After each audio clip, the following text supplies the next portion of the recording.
Good afternoon, everyone. Welcome. For those of you who don't know, my name is Hetty Richardson. I am right now the interim dean of Neeley, which means I get to do this great thing today. And the great thing about Bill is that he has a sense of humor, a good sense of humor. And he doesn't take himself too seriously. So when I was thinking about what I was going to say to open this event today, I was like, how much of a hard time should I give him? Because that's kind of a staple of Neeley interactions where a bill, any bill, is involved. Right? There's a lot of ribbing and roasting that goes on. I will leave that for others maybe until after your talk, and I will be mostly serious with what I'm going to say today. So when I arrived at Neeley as a department chair about 10 years ago, which means I have been here for just a teeny small fraction of the time that Bill has been here. But I very quickly learned that if there was somebody I needed to go to for wisdom, for advice, for guidance, that Bill was the person. Yes, you were the person to go to. I know it's hard to believe. Wow. And then when I moved into the associate dean role, he had advice and wisdom to give for that too, because he has done it all at Neeley. And let's be absolutely clear, the reason why Bill became such a good friend and a good mentor is because he's a great person. But also, he was the only one that, like, when you first get here and you can go to and you can say, why do we do it this way? And he could give you the full story. Well, back in wherever, this happened, and then this person came, and then, so that was really helpful.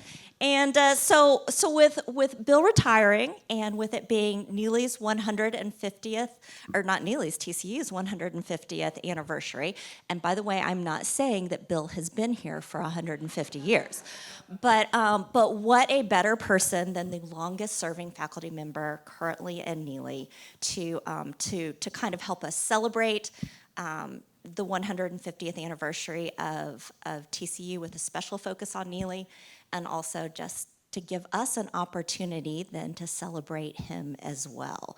So please join me in welcoming and celebrating Bill Moncrief. Thank you. Wow. Hetty, you've never been so nice to me.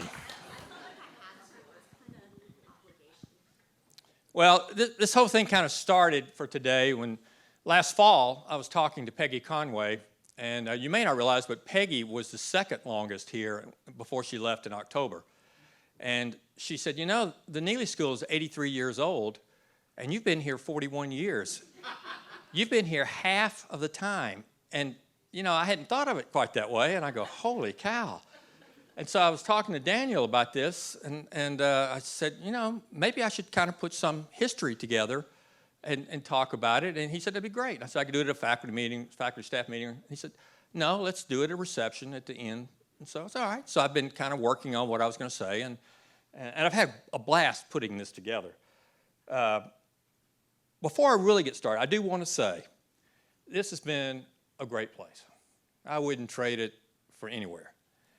To see where we started, and you're going to get a feel for that today, to see where we started and where we are today is just unbelievable. This first picture.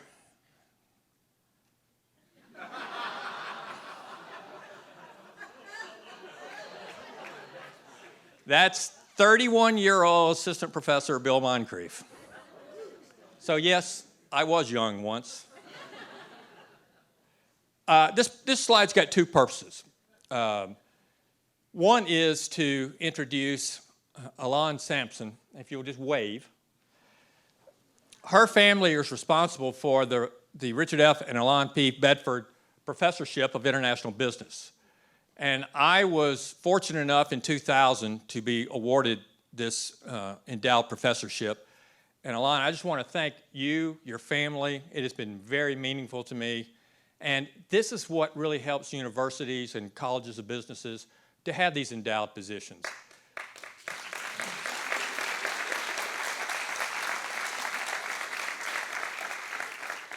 And I also want to introduce the people that really have had to put up with me, my family. Sheila, a lot of you know Sheila. My son Will, just wave. And my daughter Caitlin. Now, the three of these have something in common besides related to me. They all have a real close tie to Neeley. Sheila and I were married after her junior year at Ole Miss, and I was in grad school. I'm just a little older. And I told her that she could get her degree wherever the first university I ended up. And she was 30 hours short, and so we came to TCU, and she got a general studies degree in business, and all 30 hours were taken at Neeley School. So that started it. Will comes along, and Will's majored in marketing here with a finance concentration and has used both sides in his career. He's been in the marketing side and the finance side. Caitlin was a Stratcom major, but she was an art minor because she and Sheila are both artists, and she was a business minor. So all three of them have ties to Neeley. So I'm proud of the family for going through. What we're going to do today, I've looked at the history, and I've kind of divided it into 4 eras. And it's really nice, neat, and clean to get to these eras. There's the kind of the good old days, era 1, pre-1980. And then there's the emerging decade or era, which is 2nd. And then the reputational era, which is 3rd. And finally, the era we're in right now, which is the future. So let's look at this. Pre-1980. We're founded in 1938. At this point, TCU is a very small school. It is a liberal arts college. It's a church school. I don't know exactly what the population was at that point, but I suspect it was less than 5,000. We had, in terms of a school, we were just a very small unit, like a large department, if anything else. And so this 1938 was the founding. But 1953, we moved into Dan Rogers Hall. We got our own business building. And the great thing about 1953, that was the year I was born, so it was a nice tie. And then Rogers Hall was renovated in 1989, we'll come to that, and then torn down in 1918 for this building. Some key things that happened in that early era, we didn't have a lot of programming. There was, for the students that are here, you wouldn't have recognized our education. It was very good, but you didn't have all the perks and the extras and the bells and whistles. The one thing we did have was the EIF. We were one of the first 3 in the country to come up with the EIF, and all 3 were in the same year, and it's argued as to who was first. But we were the largest student-run at the time, and still one of the largest student-run education investment funds. This was our claim to fame. And Stan Block was kind of the father of this program. He led it, and I've talked to Stan. I interviewed him right after he retired, and he talked about how in the early years it was pressure-packed because there were people that wanted to take it out because we weren't sure it was the right thing to do, and he had to fight for it to keep it going through all these years. And now Larry Lockwood runs after Stan retired, and it's still one of our dominant programs in School of Business. And then 1967, we become the M.J. Neeley School of Business. And let me tell you about Mr. Neeley. I knew him well. He was an Aggie through and through. He would tell you that. But the thing about Mr. Neeley, he was a Fort Worth supporter. He was one of, at the time they called him the fathers of the community because they were all male. He believed in Fort Worth. We were Fort Worth School. So he was willing to support us. And Alann was telling me as we were coming in that her father talked to him a lot about trying to get him to come here and be a part of this process. In the 60s, colleges were named after people that had done a lot of good things but didn't necessarily pour big-time money that you would have to do today. But he was providing money. He supported us with money all through the process. And Fort Worth really liked Mr. Neeley. He was very special. He died at the age of 97. He came to all the Neeley events until he was 94. He was active. He loved coming and talking to students, talking to classes. I'd had 2 or 3 dinners at his house. We had a wedding at his house from Linda Smith, who was an assistant dean at the time, and she was responsible for exterior programming, and she worked a lot with Mr. Neeley, and when she got married, he wanted to have the wedding at his house, and we had the reception out in the backyard. It was a great event. It was really a good event, but that's the kind of man Mr. Neeley was. And then the other thing, we were early on, and it was some international travel. Bob Boatler, who was a finance professor and is retired, he also had a house in France because his wife was French. And so he would take 20 students over every year to Summer in Germany, which was what it was called. And it was a great program, and for about 25 years, he led it. And I'll come to what happened to that a little bit later. But this would become very, very important to the Neeley School about 10 years later, and I'll come to that at some point. That's Mr. Neeley on the left, right here. And these are the first 4 deans. We've had 10 deans in Neeley School history. I've known 7 of them personally, and I've known of 2 of them. The only one I didn't know, because even I wasn't born in 1944. Dean Sewell, I didn't know, but he was dean during World War II, and then through the Korean War, he started kind of the business school. Again, we were a very, very tiny school at this point. And I looked for stories. I didn't even really find anything on him. But the second dean, Ike Harrison, and this is Ike, he's the longest serving dean in Neeley School history. If you talk to any alum who is now 70 or older, they have Ike stories. He was a student's dean, from what I gather. Everybody liked Ike, and you can tell he was in the job for a long time. But every alum I would run into over the last 20 years, and they would say, "Did you know Ike? Did you know Ike Harrison?" And I'd say, "No, but I've heard a lot of the stories." I think he was a very good dean at the time. We were still small, but starting to gain. Joe Steele, right here. He was 6'6" or 6'7". He had silver hair. He was Mr. GQ. He was always dressed to the max. He had a collection of sports cars. He rented a garage, and I don't know how many he had, but he had over a dozen sports cars. And he would bring one to campus every so often, and all the faculty would go out and look at the car. And I mean, these were classics. I did know. When he finished his deanship, he stepped down and went to be a professor of management, returned to the school. And when I started in 1982 as a young assistant professor, he was one of the full professors that would always make a point to stop and talk to me, genuinely ask how I was doing, what was going on. He had a real caring nature, and I really appreciate that about Joe. Unfortunately, Joe passed away on the job. He was in his office on the phone, had a massive coronary, and was gone before anybody could get to him. But a great guy. Gil Whitaker, this is an interesting one. Because at this point, if you looked at people's degrees and where they got them, the majority of the people in the Neeley School got their degree from somewhere in the state of Texas or the contiguous states. We had never really recruited much outside this area. Gil was an exception.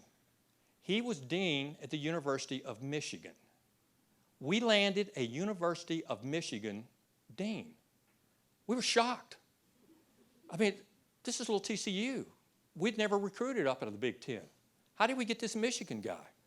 He came down, he was fired up, he wanted to change TCU, he wanted to make it kind of the big deal. He didn't quite understand how TCU worked. You know, we were a church school. We were a liberal arts college. Everything was to kind of be the same. And so when he tried to do things beyond what had been done, he didn't get a lot of support, and he got frustrated pretty quickly, and 2.5 years later, he was gone, and he became dean at Rice. So these are the early years. These were the first 4 deans. All brought something to the Neeley School. Look at these stats. 1980, beginning of the second era, 25 faculty, 9 staff. And the 9 staff, 5 of them were in the typing pool, and that's what it was called. This is really going to date me, and these students in here are going to find this unbelievable. We didn't have computers. We didn't have typewriters. We hand wrote our manuscripts and then took it to the typing pool, and they typed it. That's 1980. 9 staff, and the other 4 staff 2 were in the dean's office, and the other 2, I forget where they were. But we didn't have any staff to support programming. We didn't really have any programming. And then you look at 2000. Students actually go down in number, which was surprising. I don't know how we did 1,300 students with 25 faculty. MBAs go up. Look at the faculty. Faculty double. Staff goes up significantly. And in this period, the 2000 period, which we'll come to in a little while, you see the programming that develops. And that, to a large degree, is because of that staff. And for the staff that are in here, we have had amazing staff that have done unbelievable work. And we would not be here without them. 2020, 104 full-time faculty. This doesn't count all the adjuncts that we have. Staff up to 97. But you think, wow, that's a lot of staff. And I'm sure the chancellor sometimes thinks, that's a lot of staff. But you look at all the programming that we have, again, we would not have this at the undergrad and grad levels without that staff. So, this is a real important year, 1980. We start era 2. What's happening big in this era in terms of the building? Tandy Hall is built, 1988. If you will think about Tandy Hall, it looks like a mall. And in 1988, malls were huge. And so we called it Tandy Mall. We didn't get a lot of floor space out of it because it was so open, but it was so pretty. I mean, people came over to look at Tandy Mall. See? And then we renovated Dan Rogers Hall in 1989, and faculty, this was the first trailers. This was the first time we were in trailers, and we were there for a year. And then the building's renovated, and we've got this nice facility. I mean, it's a really nice facility. We're all fired up, and this is a good start to this next era. And let me tell you where we were in time here. Every chancellor in TCU history had been a Disciples of Christ minister. That's an important, and I'll come to why that's important in a second. We were a liberal arts school. We were promoted. All the TCU promotion talked about a liberal arts school. We were still fairly small. We were 6,000 students, maybe got up to 6,500 during this time period. TCU was nowhere close, and I hate to say this really hurts me, to SMU. And we've got Morgan and David and Mark, SMU undergrads. And we had a rivalry. Fort Worth was a rivalry to Dallas. We were a rival to SMU, and the Neeley School was a rival for Cox. But the rivalry was one way. We were a rival. They didn't think we were on the same level. And we probably weren't at that point. So, the fathers of the city at that point got together with some of our trustees, and they overlapped some, and they said, we have got to pick up TCU because you're representing Fort Worth. We need it to be on the level of SMU. That was our rally cry. Don't tell them that. That would just be. That was our rally cry. We've got to get better. We've got to be like SMU. Who's going to lead the charge? And they said, it's got to be the business school. And so for the first time, we start seeing some money come in from not just frogs, but from Longhorns, from Aggies downtown. They want us to represent Fort Worth and to make it better. At this point in time, Chancellor Tucker, right there, a great chancellor. He was a Disciples of Christ minister. He was the last Disciples of Christ minister. His claim to fame, among many, was that he got our endowment up to $1 billion. And when we hit that $1 billion mark, there was a celebration. We were a small school, and we hit $1 billion. We were top 40 in the nation in terms of endowment for that level. And that was a big deal. And that was Bill Tucker's goal, because we couldn't become a great university if we didn't have an endowment to start that. So he did very little with infrastructure. His focus was get this endowment up. And he did. You see him there, that's Mr. Neeley, a little later in life. Bill Tucker was a great guy. He was funny.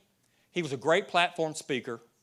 He was a pretty good tennis player. He played next to me on the tennis courts, Mo and I, for a long time. And he absolutely loved TCU and the community. The community loved him. He passed away earlier in the year, and it was truly a loss for TCU. Okay, so we have two deans during this era. This is Ed Johnson. He's the dean that hired me. He came on board right at 79-80. And this is going to be different. He is going to do something very different. I don't know whether he was pressured by the trustees or whatever, but the goal was you've got to get the business school moving. And he knew a couple of things that had to happen. One, we weren't doing any research. At that time, if you wrote anything, you got credit. Your annual report, it counted. You could be a C journal, you could be a conference paper. Everything you wrote got counted because not many people were writing. I was hired by Chuck Lamb, who's here, and I'll come to that. But I was hired under the new research guidelines. For the first time, Ed Johnson's saying, we've got to have assistant professors that are going to publish, and publish in good journals. This was spread throughout the School of Business. At this time, there were 3 departments in Neeley School. There was accounting, there was finance, and there was management marketing. We were one department. I was actually hired by the management chair in '81, and when I arrived, they had split it, and Chuck Lamb was chair of the marketing department in '82. And while I'm on that, Chuck's in the back. Chuck was the only person in TCU history to be the inaugural chair of 2 departments, marketing and in sync in 2000. So Ed Johnson, I think, is a very overrated dean. He did something we couldn't do today. And I don't think I've ever told this story to anybody. Chuck Lamb was there. He knows the story. We talked about it in the fall. One day during the year, early in the year, everybody went home on a Friday. There were 28 faculty in the Neeley School, full-time. Over the weekend, something occurred that the faculty referred to as the Saturday Night Massacre. 6 faculty were fired over the weekend. When we came in Monday morning, we'd gone from 28 faculty to 22 faculty. He fired 2 instructors and 4 assistant professors, and there were only about 7 assistant professors, and I was one of them. And we were shocked. And I asked Chuck this past fall, when we were talking about the Saturday Night Massacre, and I asked him, I said, did you know? Did he talk to you about this? And he goes, no, nobody knew. He just did it. You couldn't do it today. But let me tell you why this was important. He knew we had to start from the ground up. The assistant professors that they had in there that had been there a while were not going to publish. They were not going to get tenure. I'm sure he was getting pressure to make these changes quickly, so he just made them. Today's world never happened. There'd be lawsuits all over the place. But these were friends of ours. There's only 28 of us. And at the time, being here a year or 2, I thought, wow, this is tough. But about 2 years later, I started really thinking about it and going, I know what he's doing. And it was needed. So Ed Johnson kind of takes one on the chin to get us going in the right direction. Kirk Downey comes in 1987. He had come in 2 years previously as department chair in management got his PhD at Penn State, so now we've got another Big Ten. He was chair at Oklahoma State, and he'd come down. He was our second longest dean in terms of time here.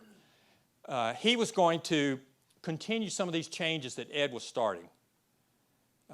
But he found out also there was only so far you could go in terms of what the university was going to allow us to do at this point. We were still church school. We were still a liberal arts college. But Kirk would do a lot of things that we would depend on a little later, and I'll come to that next slide. And by the way, we lost Kirk Downey last week. And that was another tough one for me. He was a mentor. So if we look at the accomplishments in this emerging years, where we're starting to make some noise, the first 3 endowed chairs were hired in 1981, faculty. First 3. Here they are. John Sheridan in management, well-known national researcher. Dave Cravens in marketing and one of the top 3 names in sales in the country. Came from Tennessee. That's little Chucky Lamb. He was chair of the department at A&M. All 3 had great research records. Those were our first endowed chairs. Happened in 1981. When I came out and interviewed in 1982 in Washington, we talked to 22, 23 schools. TCU was not on my list. But they called me, and Dave Cravens was moving to TCU from Tennessee, and he said, would you talk to us? I didn't know anything about TCU. I thought it was in Abilene. I mean, I truly did. And so I said, yeah, I'll talk to you. And when I talked to Dave and Chuck, they hadn't even been on campus yet. They hadn't arrived. And I liked what they had to say. They said, and I'm in sales, that's where all my research is. They said, we are going to build a sales center, and you can be a part of it. Well, they didn't tell me when. 35 years later, the sales center gets built with Zach Hall, who's done a phenomenal job. But at least it got built before I left. Kirk does some other things. An endowed chair, Chris Berry, probably the best researcher we've ever had in finance. Chris brought a lot, he came from SMU too, now that I think about it. Brought a lot of credibility, was a mentor of Mose and Larry. It was a big step, it was a big hire for us. And then when you look at some other things that were done by Kirk, the Taney American Enterprise Center. Jim Roach, I think you're here, aren't you? He's the one that started that, got some money to start. We did some programming, we made some money. This was the first time that the Neeley School had made any outside money. It had all been budgeted money from the university. So to have some income coming in from somewhere else would start to pay from some of our programs that we were going to develop. Center for, and it should be Productive Communication. Kelly O'Brien in here? This was one of the things that we really got noted for early in 1988. Mr. Neeley, right here, this is the ribbon cutting, and this is what you know as the Center for Professional Development students. We were one of the first in the country to have a center to teach business students how to communicate. Princeton Review ranked all business schools on communication skills. This was our first ranking ever. We were top 10 every single year they did it for a decade, and then they stopped doing it. And we got to number 1 a couple of times. So our first ranking, and Kirk Downey was the one that kind of put this into place.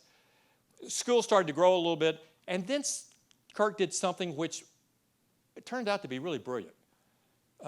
He internationalized the faculty. And in 1991, the wall has come down.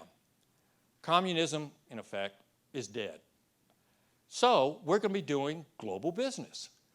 I mentioned Bob Boatler earlier. He'd been going to Germany for 25 years taking students. Well, Bob was scheduled to go to Germany again. And he had a heart attack about 2 weeks before he was to leave, so he couldn't go. So Kirk went. And Kirk liked the program. He liked what was going on, seeing the students out there. And he came back and decided, we've got to internationalize our faculty. The world is changing. And so he took every summer 3 faculty with him to Germany, and we rotated. And almost everybody in the faculty got to go on this trip. And it changed the way we viewed things. I think that was a major accomplishment that Kirk had. Smith Hall opens in 2003. Smith Hall cost, I don't know if I'm supposed to say, but I'll tell you. I'm leaving. What are they going to do? Smith Hall cost $15 million. And today's standards for $15 million, you can't get much. But it was an awesome addition. Classrooms, we were desperate for classrooms. Some of the programming space. So this was a major accomplishment during this time period. And then we get some more reasons as to why things were starting to change. Sports. One of the things, if you look around campus, there were certain colleges that didn't like the amount of money we were spending on football. Business school was not one of those. Because as the rankings for football went up, our rankings went up. When we would travel and we'd say, where are you from? And we'd go TCU, and they'd go, is that a tech school? What is that? Not after the football team started being on ESPN and started getting noticed. So we were very much supporters of the rise in athletics. And then the big change was we weren't going to be a liberal arts college anymore. At least we weren't going to be promoted that way anymore. And we were about to see a new chancellor, and he was not a Disciples of Christ minister. That was very different. We started modernizing. Remember, we hadn't really put much money into the infrastructure. Mick Ferrari, who's up in the, well, you figure out which one he is, because we all know.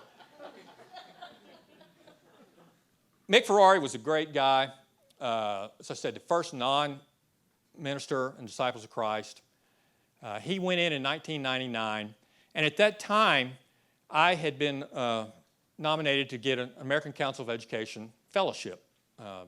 Tucker and Provost Kaler had both put me up. You had to apply for it, you had to make the first cut, and then you had to fly to Washington, do interviews, and fellows. It was a cohort of 30. So it was very much like what you guys have gone through. And some were out of the academic side, and some were out of the student life side. And then you spent a year at some university training to be an administrator. I got Tulane, which was great. I arrived at Tulane the same day a new president arrived at Tulane. Wherever he went, I got to go. And if I wasn't with him, I was with the provost. Now, some of you faculty that hate meetings, this would have been hell for you. But I loved it. The things I was seeing, I was seeing from a higher level than what I'd ever seen before. I would come back to campus, and I was living in New Orleans, and family was still living in Fort Worth, and I was commuting some. And I'd come back to campus, and periodically, Mick Ferrari, and by the way, can you dream of a better last name for a chancellor? But Mick Ferrari would call and say, come see me and update me. And one of the things I had to do during this year, I had to do some work for Tulane, I had to do some work for TCU, but the requirements were I had to build a business plan, a strategy plan, for the next most logical job, which for me was a dean. And so I took the Neeley School. And so I spent a year putting this plan together. It was just part of my assignment. I come back in April, and Mick calls me and says, come see me.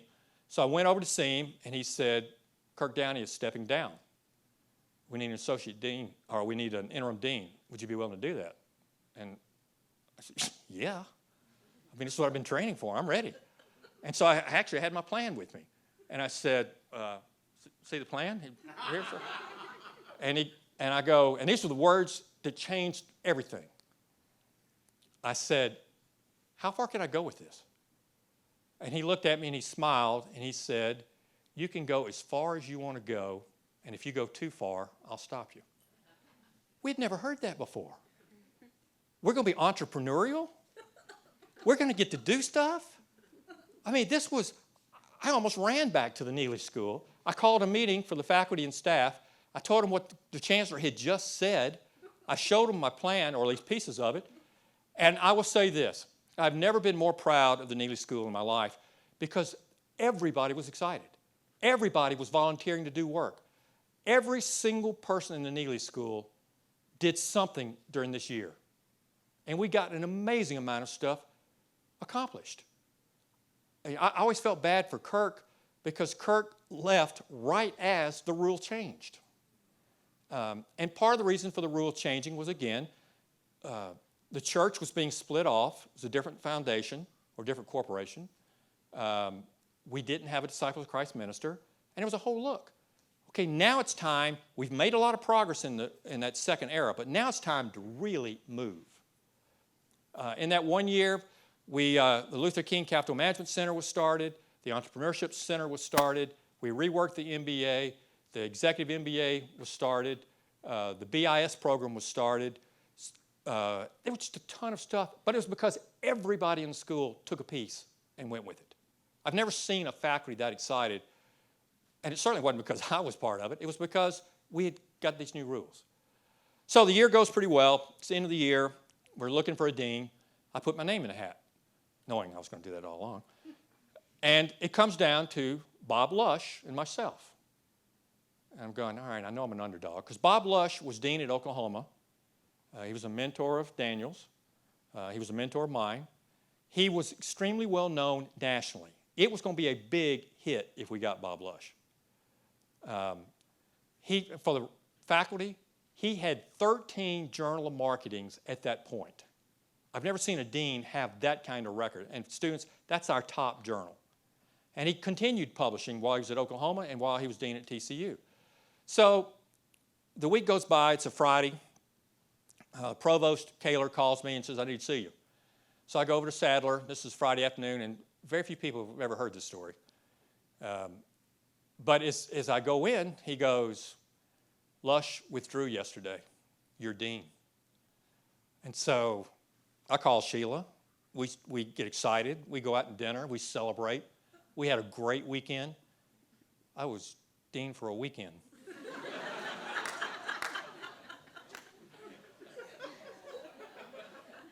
Monday morning, Provost calls me, says, I need to see you. Okay. So I go over, and Bill Kaler, I love Bill Kaler, but he was an authoritarian type of figure. And he would let you give an idea, and if he thought it was good for the students and good for the university, he'd say, run with it. If he didn't, he said no, and you didn't argue. It was over. So I walked into his office, and he's fidgeting. I said, that's not good. I've never seen him fidget. And he says, I don't know how to tell you this, but the chancellor signed Bob Lush over the weekend. I go, okay. And he says, the chancellor wants to see you. So Kaler and I walked down to the chancellor's office, and Mick and I were really pretty close.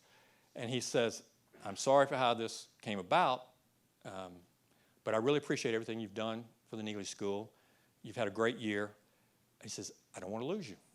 What's it going to take to keep you here? Because I know you can move. And we chatted. I won't tell you what I told him. And he said, all right, done. And so I come back to the Neeley School. Nobody in Neeley School knows yet. Everybody thinks I'm dean. He says, we're going to announce it at 3:30 this afternoon. So at 3:30, faculty staff go into our largest room at that time. It's now gone. And it's a U-shaped tiered room. And I'm sitting down in the corner, and everybody has to walk by me to get in. And so everybody comes in slapping me on the back, and they're smiling, and they're congratulations. And Kaler gets up and says, I want to introduce the new dean, Bob Lush. And I mean, it was so funny. It really was funny. I turned so I could see the room. Every mouth was open. And as one, the entire room shifted to look at me. And I just kind of went. And so Kaler said, I want Bill to come up and say a few words. And I got up and I said, I feel like a politician because I called Lush this morning and conceded the race and congratulated him. And he made me an offer to be number 2 at that point. And then the faculty and staff, I just thanked them. I said, you've been unbelievable this year, just unbelievable. And I appreciate everything you've done. And then as I go to sit down, I got the standing ovation. And honestly, that meant more to me than pretty much anything. So it was a very nice moment. And Bob came in, great dean. I mean, really great dean. I learned so much from him. And here's one of the first things I learned from him, being a rookie at the time. I negotiated as interim dean. We started executive MBA, and I negotiated with Ferrari that we would get to keep 20% of all the tuition, and 80% would go to the university. We'd never gotten to keep anything before, so I thought, I did good. Bob Lush comes in, and he goes, no. And he goes to Mick, and he says, no, we're keeping 80%, and you're getting 20%, but we'll pay all the expenses. And Ferrari says, okay. And I go, damn. And let me tell you how the executive MBA started, because this is kind of an interesting political thing from up high that I doubt anybody really knows. Can you do the next slide while you're talking and get rid of that one? It's kind of cute. But I've still got to get to I've got to get to you next. So Mick called me in one day, and he said, I just had a conversation with the people at Alliance, Ross Perot Jr. And Alliance at that time was just kind of beginning. And if you've ever been up there, it's massive. And he was building a whole community. And Ross Perot Jr. is an SMU grad. And he wanted an educational institution in Alliance. SMU had already gone to him and said, we'll put something in there. And Ross, to his credit, went to Mick and said, it's Tarrant County. We're going to give you first shot. And so Mick called me and said, this is March. And he said, can you have an executive MBA ready by August? And I go, no, sir. And I said, we can't recruit a class in that quick because we're going to have to go to all these industries and try to recruit people for a new program, executive MBA.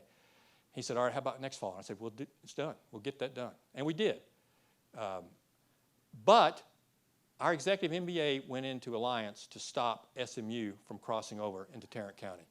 And 2 years later, when Smith was built, we left. We came back to campus, and that was fine. We'd stopped the progress, and our participation at Alliance pretty well ended at that point. All right, Chancellor. After Mick Ferrari, there was another guy came in, 20 years. He followed up with some of what Mick Ferrari was doing, except he went turbo. We redid this campus. New buildings, put money into infrastructure. Under the Disciples of Christ chancellors, we had no debt. And debt's not a bad thing. And we were highly ranked, or rated, or ranked, or whatever the right word is, Mo. Rated.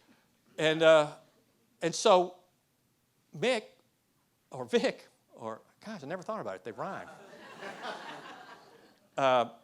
Started putting money into infrastructure and, which I like, marketing. We're going to make this university a national university. And again, going back to sports, had a lot to do with it. Vic was much like what I would say Tucker was. He was a student's chancellor. And if you students have had the chance, you know talking to Vic is easy. He welcomes it. So much has happened in the last 20 years. He is the face of the university. I know I'm sucking up, but I'm leaving, so it doesn't, it's not going to get me anywhere. He is the face of the university. And it's been very important for our growth. And I think we've been very fortunate with our chancellors. They've all been really good. All right. Let's hit the deans. We've talked about Bob Lush some. Bob Lush had a philosophy that I thought was very interesting and really approved of. He put TCU first, Neeley second. And that may not be what faculty would want to hear, but it's the way he felt. He was an absolute gentleman, great individual, and the more he did for TCU, the better it was for the Neeley School too. An example, he brought art into the Neeley School. He was big into fine arts. He went to the fine arts school and he told the students, you can hang your paintings on the second and third floor of Tandy. And we rotate them. Every year we take those out, we bring in another one. And then every year he would buy one painting and keep it hung.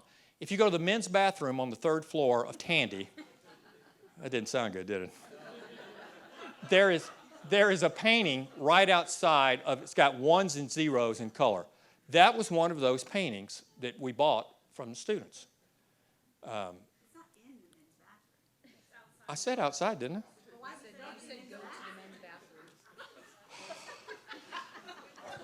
Thanks, Jessica. So Bob Lush did so many good things for us.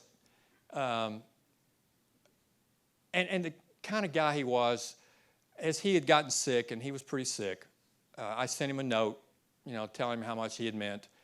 And right before he passed, he sent a note back, talking to me about my career and what to do. And, he didn't need to do that. But that's just the kind of guy he was. Everybody loved Bob Lush. He left after 4 years, went back to Arizona where he was from. His daughter and grandchild were in Arizona. And then we hired another Lush, his son Stephen, which was great. It was so good to get Bob's son here as an accounting professor who's done well. Dan Short comes when Bob leaves. Now, if you talk to anybody and you asked, tell me in one word about Dan Short. Funny. In fact, the people at Miami where he came from said, he's got a weird sense of humor. And for all of us that remember Dan, that was absolutely true. He had a weird sense of humor. Mo Rodriguez, the longest running department chair in Neeley history, had this thing with Dan. Whenever we had a department chairs meeting, Bo was always late. And he would come in, and as he walked in, he would salute, and he'd go, Mon Capitan, to Dan, and Dan would salute him back, and then we could start the meeting. But that was just kind of the humor of Mo and Dan. Dan took some of what Bob had done and continued it. He wanted a business honors program, fellows, and then he told me to make it happen. And our fellows program was born. At the same time, he was into the leadership, and he brought in Chris Reardon as an associate dean from Georgia to build the NLP.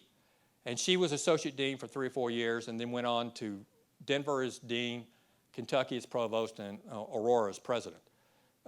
But he started developing some of these programs. That's what he wanted to see, both at the graduate and undergraduate level. And then 4 years later, Dan also left us, which brought us to Dean Erickson. Dean Erickson, 10 to 11 years here, third longest stint of a dean. One of the things that I had been very passionate about, Jessica, no wait, that didn't sound right. Let me rephrase that. One of the things I'd been very passionate about was that we needed a career services decentralized in the School of Business. I didn't know, I gave all these stats to career services. There wasn't a top school that did not have career services in its building. And we had fought for 10 years, and toward the end, it got kind of ugly. They allowed me to hire somebody that would report to them, but I didn't have a lot to say about their direction. I hired LaTanya Johns, who was awesome. She was so good after 2 years that Bill Crone stole her for the graduate school, and she ran all our graduate career services, which we did control. So then I had to replace LaTanya, and I got Jessica. And in the weirdest interview ever, and she will confirm this, I was still upset with career services, and we were kind of in a war. And I told her, this is a good job, but you're going to be in the middle of a political mess. You're going to be torn on both sides. I want you to understand that before you take the job. Didn't seem to bother her. She took the job. Didn't know any better. And then now Jessica's running our career services, and we have Jessica Part 2, Jessica Magula, who's now running the undergrad program. So Homer comes in, and I said, Homer, and I remember the meeting, I said, we've got to have career services over here. I'm done. I can't make any more progress. He goes in, does the initial consulting, or the negotiating, and we get it. The Alcon Career Center was born, and students, this changed everything. We now were able to place our students all over the country. Having control of career services for a business school was absolutely critical. And Jessica did a great job with it and did it for a long time. long time.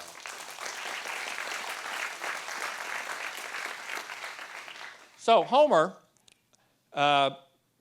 like the previous two deans, continued in that same direction. We got some new endowed positions. We got more faculty. When you see how we've increased staff during that time period. And after about 4 or 5 years, the thing we had to have was a building.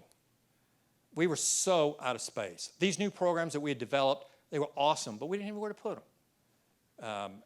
We were exploding at the seams.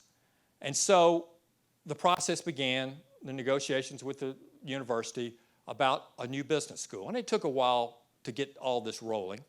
And then had to raise the money. And it wasn't $15 million. It was a lot more this time. And so for the last 3 or 4 years of Homer's tenure as dean, he had to get the money to get this building up. I'm sure it was stressful. Other programs had to kind of be on hold because all the monies that were coming in, we needed to go to the building. And we had to have the building. And then he was in the process of planning it, and Mark Muller, of planning the building, of designing it, getting it moving. It was a long process. But the building was up. And when Daniel came in, that was one headache he didn't have to worry about, was coming up with a new building. So, Homer, we all appreciate the work you did, particularly on this phenomenal complex. Just quickly on this one, prior to Bob Lush, we had no associate deans. We had never had an associate dean in the School of Business. We had 2 assistant deans that were not faculty. And when I was interim dean, I appointed the first one, which was Chuck Williams, and he went on to be dean after 2 years. And then when Lush came in, he appointed me, Bob Greer, to run the graduate office, and then Chuck continued on as undergraduate director. And as people left, we backfilled. Chris Reardon came in for the short period of time to run the Neeley, or the NLP. George Lowe took the undergrad away when when I left the job. Ray Pfeiffer took it when George left the job. Bill Crone in the back took over the graduate from Bob Greer. And during his time period, we really took off in terms of graduate programming. And he worked closely with Homer on this, and we saw a lot of new programs develop. And now David Allen has taken what Bill has done, and we're continuing to grow and expand.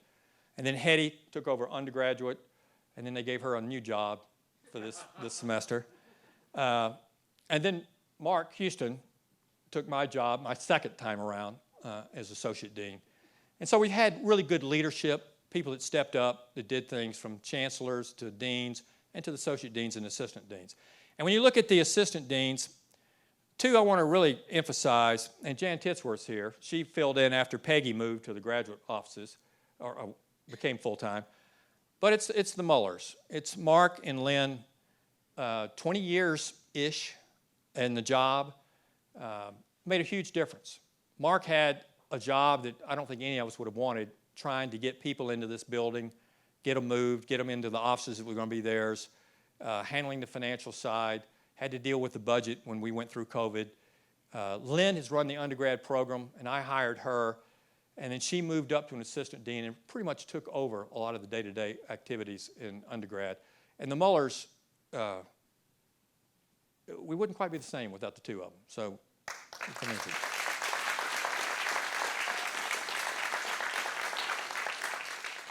Okay, kind of coming to the end here. What's happened in accomplishments during this time period, this third era? One was rankings. We made the Business Week undergrad for the first time and came in at 33rd. We had never made the rankings. And Business Week ranked the top 40. And Lynn and I spent a lot of time figuring out how can we get in these rankings. And we looked at some variables, and we were okay on those. We looked at other variables, and we're not going to be very good at that. But the one that we thought we had a shot at was student satisfaction. So we really pushed student satisfaction. We had 16 business clubs at that time, and I went to every club preaching what we were doing, what they were getting, and at the end of the time, we scored 6th in the nation on student satisfaction. And that got us in the rankings. And Lynn and I were in her office, and Business Week was rolling out the top 40 one at a time online. They would go number 40, and they'd tell you who it was. And Lynn and I were just praying. We want 40. Come on, baby. Give us 40. And then 39, then 38, and then 37. And then we quit listening because we thought, all right, next year, what can we do to get in there? And then 36, then 35, then 34, then 33. The Neeley School of Business at Texas Christian University. And we just screamed. I mean, we really did. And the football program, to their credit, they sent me a jersey, and it was number 33. And I wore that. Wow, I didn't think I was going to get an aww. Executive MBA launched 2 years out at Alliance before we brought them back here. Fundraising, planning. We did a lot of fundraising, a lot of improvements. Research. Oh my, the faculty, if I look at the research from the 80s, it's like we were in kindergarten, and the research today is like they're master's students. It is phenomenal what our faculty have done for research. Assistant professors, doing a great job. I'm going to hire you as the head clapper. Nice job, Greg. We established centers. Luther King Capital Management Center in 2000. Entrepreneurship Center in 2000. Bob Lush came in and did supply chain in, I think, 2002. Alcon Career Center, which we talked about with Homer coming in. Neeley School Support Services. This is something Lynn did. She brought all of our undergraduate services under one umbrella that reported to her, and now we had some cohesion rather than different units doing their own thing. And then the Center for Real Estate's the newest center that's come online.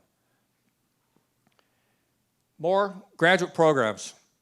Ann Rooney, Bill, David, Houston. We've got so many programs now, and a lot of them are revenue producing. It's made a difference to what we're doing. And I'll go through a couple more of these in a second. New revenue models that we had to do. Things change. Exploding undergrad numbers. We all worried about how we were going to handle that, but everybody stepped up, and I think the students will agree we've had a pretty good program. Neeley Fellows came into play. NLP came into play. Values and Ventures that Homer started came into play. And that kind of brings us to era 4. Well, there's not but one dean, and he's not even dean anymore. We hired Daniel Pullen. Daniel Pullen was dean at Oklahoma. That's where he met Bob Lush, who was also from Oklahoma. And by the way, Homer Erickson and Dan Short were both at Miami of Ohio. So out of the last 4 deans, we have 2 from Miami of Ohio and 2 from Oklahoma, which is kind of bizarre if you think about it. I don't know. LSU. So we hired Daniel Pullen, and we're excited about it. Did a phenomenal job. And when he came in, I met with him almost every day of the summer. And we talked about where he was going to go, some plans. He did a listening tour across campus and across Fort Worth. He wanted to know how all the faculty governance worked at TCU and why. And we went through page by page of this thick document. Then we started thinking about, all right, strategic planning. He's starting to think about what he's going to do for strategic planning. And then we had to move into the building in the fall. It was kind of bizarre, but the classrooms opened up in the fall of 2019. But the rest of the building was still under construction. So we had all our classes on the first floor, and you couldn't go above the first floor. And then that's when Mark and Pam, at about November or about Thanksgiving, started moving people in floor by floor through November and December. And then the 4th floor moved in January. And January 15th, we were all in. We had a ribbon cutting ceremony. It was awesome. COVID hits March 1st, and we're out again. And this was a challenge for Daniel. This was a challenge for the provost office. We had to learn how to teach online over spring break. And so they extended spring break another week, so we had 2 weeks spring break, so that the faculty and staff could figure out how are we going to bring education to you. And this is the second time that I was so proud of the Neeley School, everybody, faculty and staff, because nobody whined, nobody complained. We knew it was something we had to do. You had to get trained on it. You had to learn it. and you had to deliver a good product. We had a lot of people that were trainers that helped us. And we got through it. And Daniel had to work with COVID for really 2 years. And then finally we got far enough along where he could put his strategic plan in place. It's currently in place. We're on year 2 of that strategic plan. So we've got a new dean coming in, hopefully, Mark. Mark Houston's chairing the search for the new dean. I think we're in interview process started, so hopefully in a month, 6 weeks, we'll know something about maybe who our new dean's going to be. Facts, COVID-19, unlike anything else. Sophomores, you had to deal with it in high school, but it was tough on the seniors that graduated last year here. Spencer Hayes, Business Commons opens, awesome building. We couldn't ask for anything better than this building. It fits our programs. It fits what we want to do. It's impressive. Daniel's accomplishments, at least some. The strategic plan starts that he had promised. He put an external relations office together so that all the external relations functions, which were not reporting to one another, came under Megan Russell, who's in the back. Ralph Lowe Energy Institute, which had been on campus for a while, was moved to the Neeley School. Ann Bluntzer's running that. DEI initiatives led to the Office of Inclusive Excellence with Ann Tasby. It was a big step for the Neeley School, an important step for the Neeley School, and it's a very important office for us. Mentioned Sales Center being founded, undergraduate pathways improving. We put a business analytics program together in literally 3 or 4 months, Meenakshi Trivedi, because the senior class during that COVID year lost all their jobs. Everybody reneged, or almost everybody. And so now they had no jobs. And so we put this Masters of Business Analytics together, which is hot, and a good percent of them took it. We had 55 students in that first class, which is amazing, because the class started in May, and we didn't put it together until March. So these are things that we've done. The future is ours to create. No, it's yours to create. I'm retiring. I can't say, as I said when I started, how meaningful this school's been. And to see where we started in 1981 to today, it's staggering.